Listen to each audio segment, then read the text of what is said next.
El último mexicano en tener actividad en 2025 era Johan Vázquez, y lo haría visitando el Estadio Olímpico para medir fuerzas contra la Roma.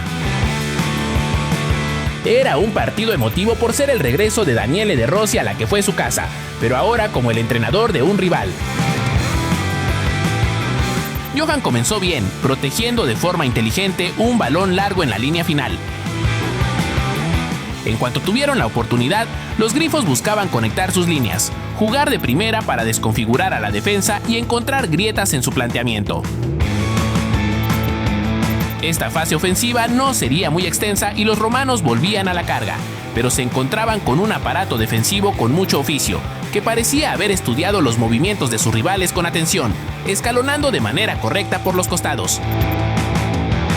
Sin embargo, ante la creciente presión, solo tomaría una desatención para romper el juego, y lamentablemente fue del mexicano, que peinó un balón largo accidentalmente, permitiéndole a Matías Zulé quedarse solo y liquidar a Somariva.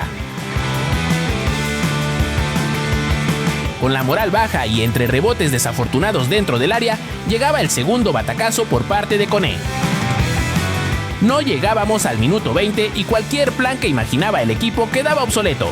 Tocaba remar a contracorriente como en la mayoría de la temporada y recuperar confianza con los conceptos que les quedaban cuando tenían el esférico. El capitán, buscando empujar a sus compañeros, subía metros y se comenzaba a ofrecer a lo largo del campo en combinaciones. Eran intentos valientes que por lo menos mostraban resiliencia en un conjunto golpeado, que entendía que bajar los brazos con tanto tiempo por delante iba a ser contraproducente. Pero en la media hora de juego llegaba otra desatención. El equipo quería salir jugando. Nadie reventaba la pelota, les robaban la cartera y Evan Ferguson aprovechaba el rechace que le quedó en su posición.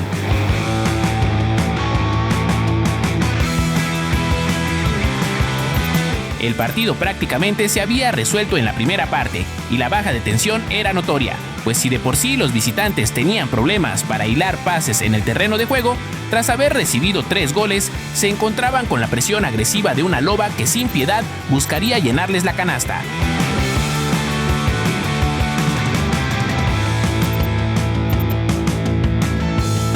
Los genoveses eran incapaces de salir de su campo y en 37 minutos parecían recibir otra cachetada cuando los volvían a atacar por la banda entre nuevos rebotes. Pero había un pisotón en la mano de Somariva cuando Koné hacía por el esférico.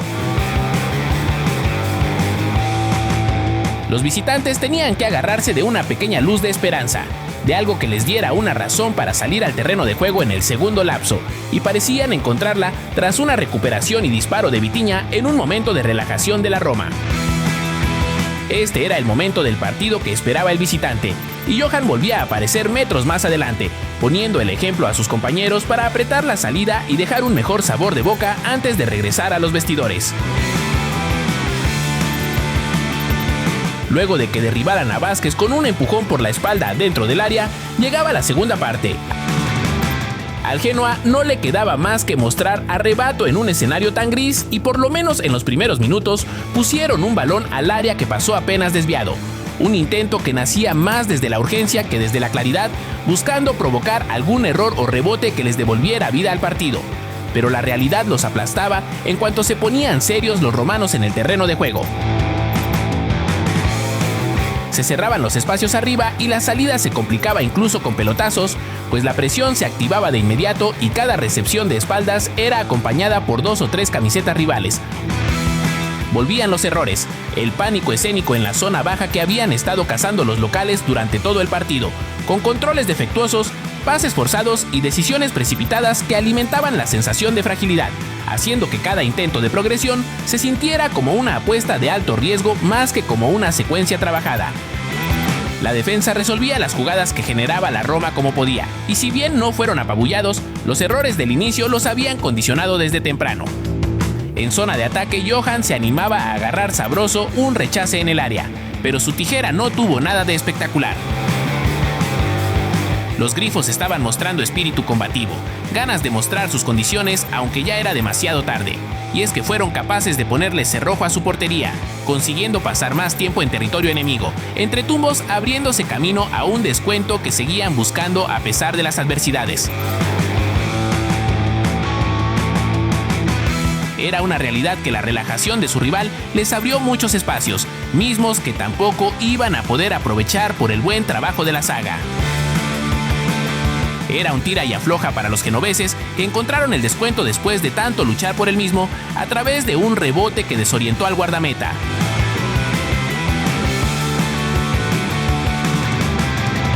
Realizar la hazaña parecía imposible, pero eso no les iba a impedir seguirlo intentando, metiendo la pierna como si estuvieran en el minuto 1 del juego, buscando la vertical y las combinaciones como lo marcaba su plan inicial antes de que este se fuera por el drenaje.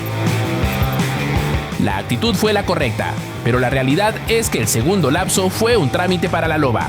Con un emotivo reconocimiento en la vuelta a casa de su ícono, el Genoa de Daniele De Rossi vuelve a caer en una racha negativa de 3 derrotas consecutivas, y si el Hellas ganara su partido pendiente, caería nuevamente a puestos de descenso.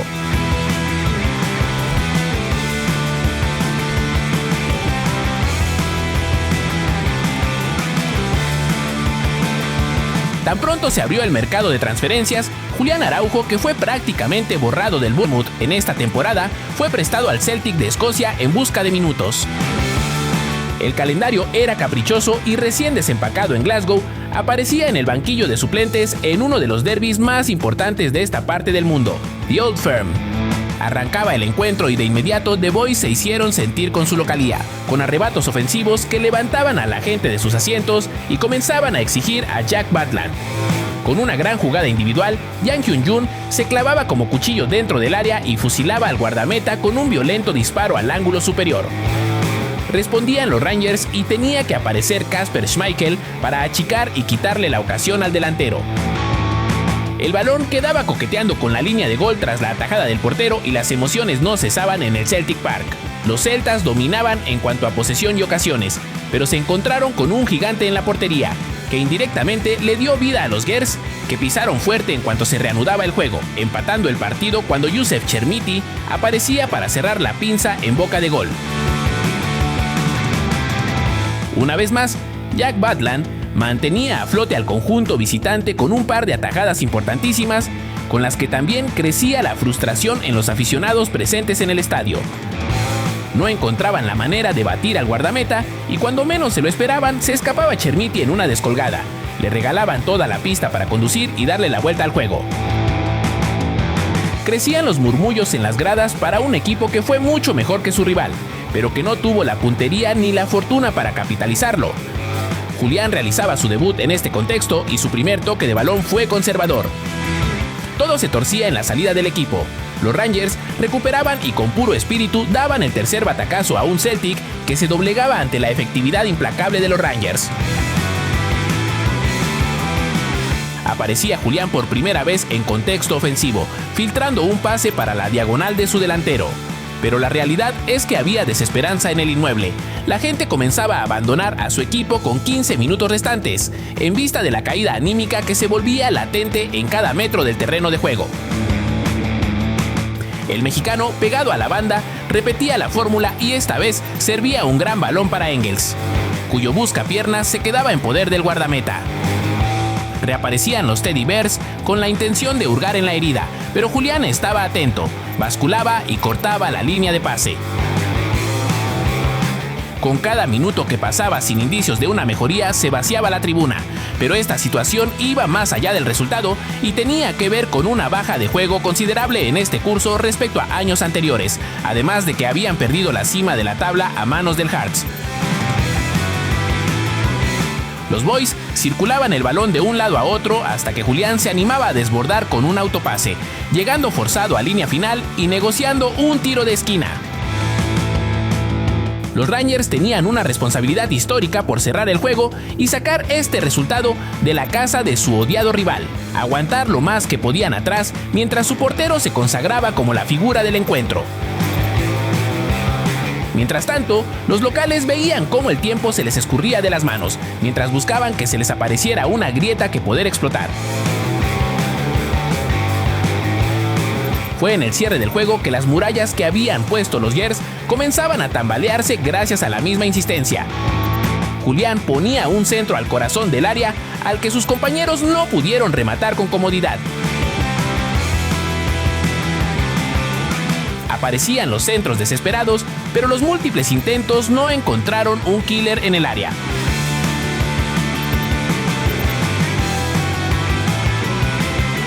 El mexicano intentaba algo diferente y encaraba, perfilándose hacia afuera hasta ensayar un trayazo que rechazaba la pesadilla de los celtas. Simplemente no iba a ser su día. 21 tiros contra 9 era la estadística tras los 90 minutos y así el Celtic consumaba su segunda derrota al hilo y tras el triunfo de los Hearts se alejaban a 6 puntos del liderato, además de ser empatados por los Gers.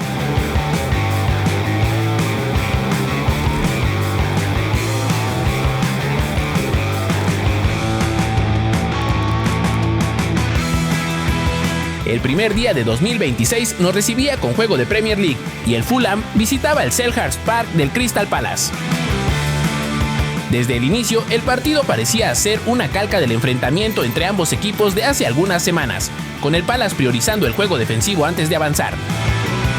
La saga del Palace probó ser lo suficientemente capaz para anular a una ofensiva que ha sacado resultados este último mes, pero a la que le cuesta en demasía anotar goles. El trabajo de Raúl era el habitual en inicios donde al equipo le costaba pisar el campo contrario con regularidad, servir como poste para retener la pelota, obteniendo resultados mixtos al momento de descargar el balón con sus compañeros. De hecho, con un desmarque del mexicano por la derecha, lograban armar una descolgada prometedora, pero su centro fue terrible, a tierra de nadie. Se peleó con intensidad la posesión de la pelota en ambos bandos, pues las Águilas sabían que tenían que apretar el acelerador para evitar que el Fulham creciera en confianza en su juego. Fue en este lapso del encuentro que el Fulham conseguía encontrar espacios en peinadas y segundas jugadas. Kevin estuvo adelantado en su primer disparo al arco, pero a la siguiente desbordó para un remate machucado de Smith Rowe, aunque ni Wilson ni Raúl tuvieron mejor precisión frente a Henderson. El partido comenzaba a inclinarse del lado de los Whites en los siguientes minutos y a base de sus movimientos mecanizados se abrían paso hasta la cocina. Sin embargo, su delantero no iba a poder encontrarse con otra ocasión en su hábitat natural, aunque su plan para avanzar a base de pases de primera intención funcionaba por momentos. Cuando la posesión la recuperaban los locales, le daban el primer gran susto a la portería de Leno, al que Raúl también buscaba bajar a apoyar. Daba la sensación de que los ataques de los Cottagers tenían potencial en su gestación desde el medio campo, pues se mostraban buenas asociaciones y entendimiento, pero siempre les faltaba 5 para el peso. Contrario al Palace, que gracias a la individualidad de Klein le pondría el balón a Mateta para que éste lo mandara a guardar. Desde el banquillo, la expresión de Marco Silva lo decía todo. De poco les había servido tener más tiempo la pelota si no habían sido capaces de generar peligro, y seguramente se pondría peor, porque dentro del terreno de juego sus jugadores se vieron consumidos por la frustración. De milagro no les metieron el segundo tanto y tendrían que llegar los ajustes tácticos del medio tiempo y una buena arenga de su entrenador para levantar el espíritu competitivo. El cambio se notó de inmediato en cuanto el colegiado reanudó el cotejo y con una jugada que se gestaba desde la izquierda llegaba un centro al área que remataba el lobo mexicano picado, pero al poste derecho del cancerbero.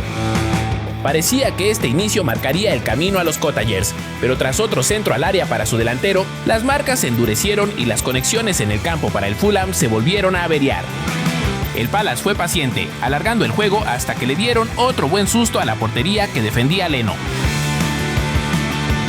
Esta fue la jugada que rompió el partido de una vez por todas, y lo que seguía era un balón largo a Raúl, que al escorarse en la esquina sirvió para Kevin, cuyo centro sería el reflejo de la tarde de la mayoría de los atacantes. Raúl apenas tendría que participar en la creación en la segunda parte y se podría centrar en moverse dentro del área como delantero nominal. Sin embargo, sus apariciones no fueron mejores y acababa relegado en las jugadas por estorbarse con sus compañeros. Era claro que todos los jugadores visitantes querían empatar el juego, pero su propia impaciencia se convertía en su peor enemigo para superar a una saga que sufría cada vez más. Hubo buenas y malas ideas de Jiménez, más individuales o colectivas, pero el ansiado tanto finalmente llegaría de Tom Kearney, que se encontró solo con el balón en la media luna y prendió el esférico al ángulo superior para romper las redes. No se conformaban los visitantes con el empate. y con un Crystal Palace timorato que ponía el cerrojo atrás, se abalanzaron una vez más con toda la carne en el asador hasta la portería de Henderson. El mayor impedimento para que el Fulham se llevara su tercera victoria consecutiva sería el robusto diseño defensivo del Palace. Minuto 90 y Reed buscaba a Raúl arriba. El formado en el América controló de pecho y dejó para Kearney. Hubo un rebote y el balón le quedó a Castañe, a quien Henderson le quitó el gol de forma espectacular. Raúl danzaba con sus marcadores en los tiros de esquina y en un primer intento picó a primer palo, pero lo hizo a destiempo. En el segundo intento, esta vez sí consiguió peinar el esférico. De alguna manera, el balón le quedó a Andersen, cuya falla fue aún más calamitosa. Un punto para cada quien en este arranque de año que tiene a los Cottagers en un triple empate de puntos en la mitad de la clasificación.